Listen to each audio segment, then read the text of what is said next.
Did you know that Jamaica has over 600 post offices and postal agencies? Not only that, Jamaica was the first Caribbean island to establish a post office, and it might have been the first in the entire Western Hemisphere. But we'll get to that. Jamaica boasts an impressive network managed by the Post and Telecommunications Department, also known as Jamaica Post.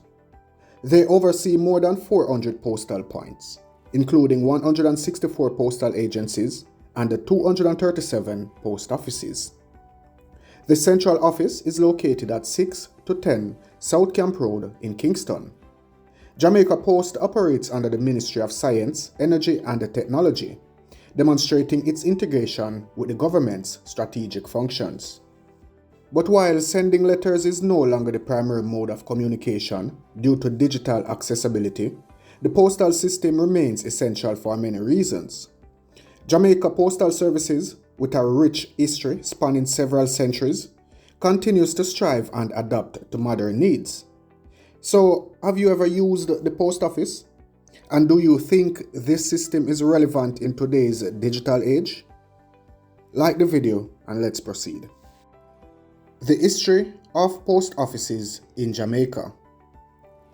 Jamaica's postal history dates back to 1663, during King Charles II's reign, when residents were frustrated by slow mail delivery. Lieutenant Governor Thomas Lynch was tasked with establishing a post office operated by the Postmaster General of London. The Jamaican postal system officially began on October 31st, 1671. Making it the first British colony in the Caribbean.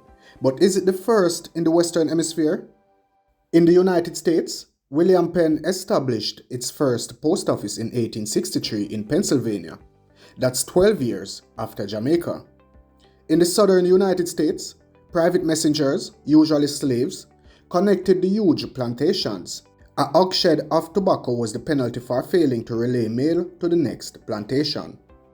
Central Postal Organization began in the U.S. colonies only after 1691, when Thomas Neal received a 21-year grant from the British Crown for a North American postal service. Therefore, it seems to me, Jamaica could lay claim to having the first post office in the entire Western Hemisphere. If you agree with me, give the video a thumbs up. Gabriel Martin, the first Postmaster General of Jamaica, set up initial post offices in St. Jago de la Vega, now Spanish Town, and at the port of Passage Fort, now in St. Catherine. However, the service was unreliable, leading many to prefer sea captains for mail delivery. In 1705, naval administrator and surveyor Edmund Dummer initiated a packet service that managed to deliver about 1,500 private letters annually to England, despite frequent failures.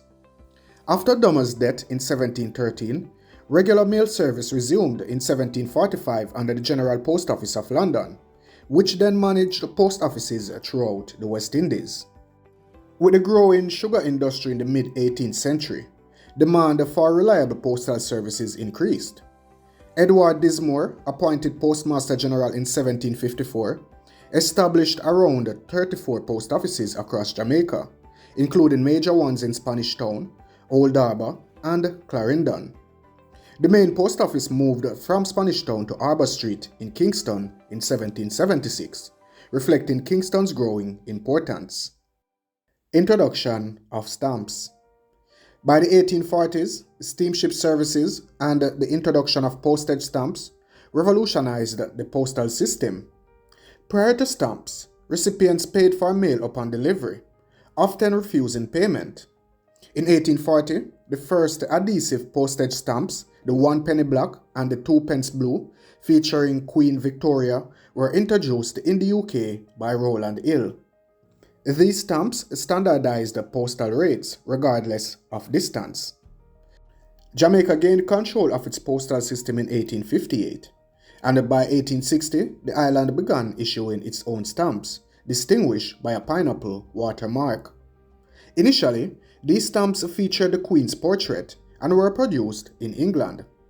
In 1900, Jamaica issued its first pictorial stamp, depicting Landover Falls. Joining the Universal Postal Union in 1877 facilitated international mail exchanges. By 1903, mail delivery in Jamaica utilized bicycles, improving efficiency. Following the 1907 earthquake, the main post office moved to King Street in downtown Kingston. However, increase in mail volumes necessitated a modern facility. By 1980, a new head office with an automated central sorting office was completed, streamlining operations significantly. So why is the Postal Service still around? And why is it still essential today? Despite the rise of digital communication, the Postal Service remains crucial for several reasons. First, the delivery of packages has grown exponentially with the boom in online shopping. Second, many official documents and services, such as YouTube verification numbers, still require a physical address for verification purposes. This ensures security and authenticity in a way digital means sometimes cannot. Additionally, certain legal and governmental documents are often mandated to be sent by way of traditional mail to ensure that they reach the intended recipient securely and officially. Jamaica's postal system, rooted in a rich history, has evolved significantly, from its colonial beginnings to a modern, efficient service. The ongoing efforts by the Jamaica Post and the Postal Corporation of Jamaica ensure that despite changes in the communication methods, the Postal Service remains a vital part of the nation's infrastructure. Thank you for watching, and if you enjoyed learning about Jamaica's rich postal history and its modern developments, don't forget to like, comment, and subscribe to the channel. Hit the bell icon to stay updated with our latest videos. And just a question, do you think traditional postal services are still relevant today? Let us know in the comments.